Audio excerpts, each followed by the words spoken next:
in 1968, I was appointed pastor of St. Raphael, and this whole part of the county was part of that parish. But part of my commission from Bishop Gosman was to found a new parish in this part of the county. And so we began looking almost immediately, but it was difficult to buy property. No one wanted to sell to us because we were Catholic. And wow. Finally, through a third party, we bought 8 acres. Well, you can see how it has grown now in this sense. So at the same time, Jim Cause, who's a member of this parish still, he through his intercession, we got to use the school on Lynn Road, the elementary school. So we were there for over a year for weekly mass. And then Father English, the Jesuit priest, came, and he was the first pastor, actually. We had rented a house across the street, and that was his headquarters. And the first mass was actually outside the backyard of his house. And then he moved the mass he stayed to the school, but also started a mass at the Baptist church down the street. And they began working. The people were wonderful, absolutely magnificent people, cooperated so much to build this church. And so finally, I think it was 1982 that they had their church, and they had their own program and going forth. And so since then, it's done nothing but grow. Just a tremendous growth too, and a beautiful growth in the sense that through the years the Franciscan fathers came, and they were so interested in social justice and getting the people all involved and helping people out on the periphery, people that needed assistance with not only food but also many different ministries that are concerned not about the people that are right here, but the people in the greater community. And that was a joy just to see all that through the years. I was over at another parish in town at that time, St. Michael the Archangel, and we just always admired the growth here, but also the total involvement of the people in the work of the church. It was just great, unbelievable.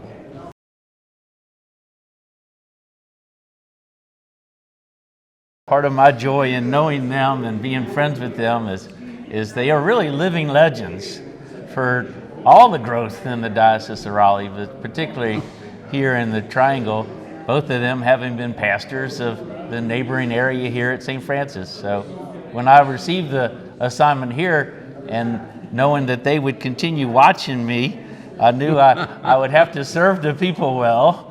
And to help with, we have growth, but we have this wonderful faith to share.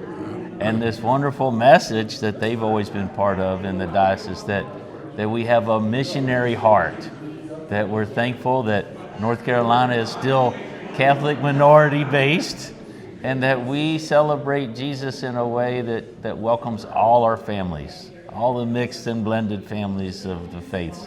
And I'm just privileged to have them to come out to St. Francis this weekend and see me and check on me to make sure I'm doing it right. So it's a great joy. Well, he's doing a lot of wonderful things, and he came from a tremendous work over at St. Mary Magdalene Parish, and the joy that he brought to those people, he's going to be emanating that in this particular setting right now.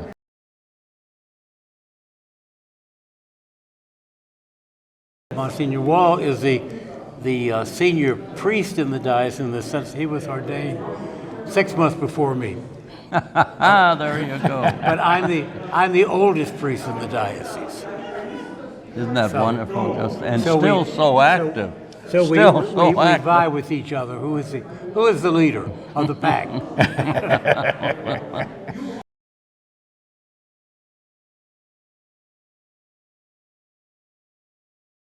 So I enjoyed coming out here a few months ago and being with the Third Order Franciscans that were meeting here at the time. And that was a joy too, because they wanted me to talk about the city of Assisi and how it ties into not only the history of this particular parish, but also the great saint that it is named after. And St. Francis is certainly alive and well with the enthusiasm of the people here.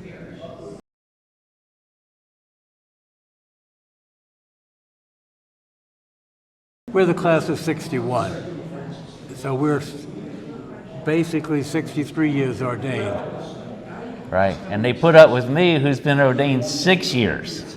So I don't know anything. Oh, you do. I'm learning. And I'm learning from people with great care and great love. It's awesome. Well, Chris, he's learning, but he's got a lot to share already in his lifetime experiences. But Yes.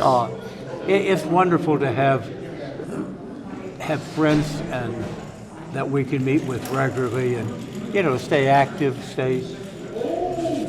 check out the restaurants in Raleigh, of course, and Right.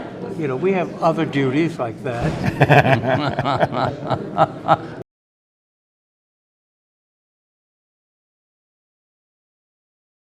Well, I think that we have to really emphasize the joy and the happiness and that we have as priests.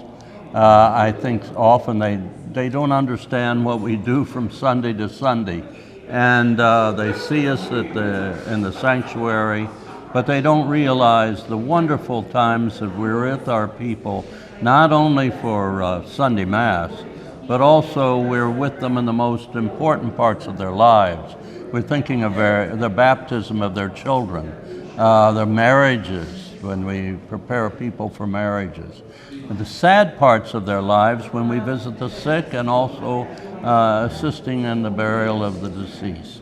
And all of those times are ups and downs in the course of our week, but as we come to the end of a day, we realize we have been with people in the most important times of their lives, and they do remember that. They do remember it through the years, and they often recall our being there at the most important points of their lives. And so I think that giving your life to that is a wonderful gift, the call that we receive from the Lord, and so many people do receive it, but I think they should maybe think more about following that particular call that they may have received from the Lord. And I would add, not to be afraid to try. People, they have this feeling, maybe I should be a priest, but maybe I shouldn't, and they're afraid to make that step. And if you go to the seminary and after a year or three, or you decide this is not for me, it's a blessing you've been there. I mean, I think you will have learned things that will be helpful to you throughout your life. And there's no stigma about leaving the seminary. There's just a thankfulness that you tried.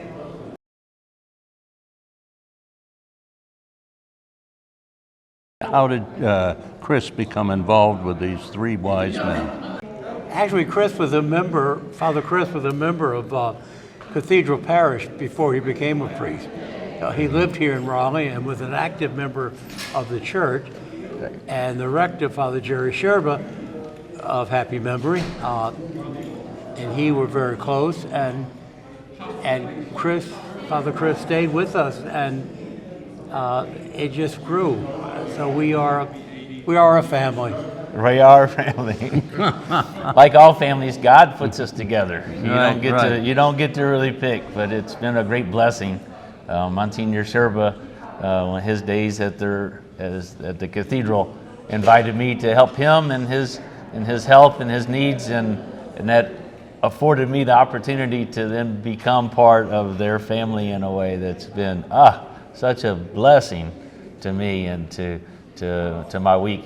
I really enjoy our Tuesdays together. On this day, it's great to have them here at St. Francis. It really kind of kicks off the spirit of me being the new pastor. I'm delighted for Monsignor Lewis, I'm especially grateful for the people here at St. Francis, because when he was pastor at St. Rayfield's, he really encouraged the people that lived in this zip code over here at St. Francis to be involved in building this new parish. He was not selfish with the great parishioners that he encouraged to come over here and to work hard to build up the community here. No, we lost some of our best parishioners. But that was the right thing to do. It was a good thing. It was a generous heart. So it's great to have them here, Right. and we'll celebrate and keep them close. Our gathering on Tuesday is called 5 at 5, and that's a very nice title for it. And we look forward to that gathering. And if you're out of town or something like that, You have to come back. you have to come back. Because and you worry, are they talking about you while you're Yes, gone? and we do.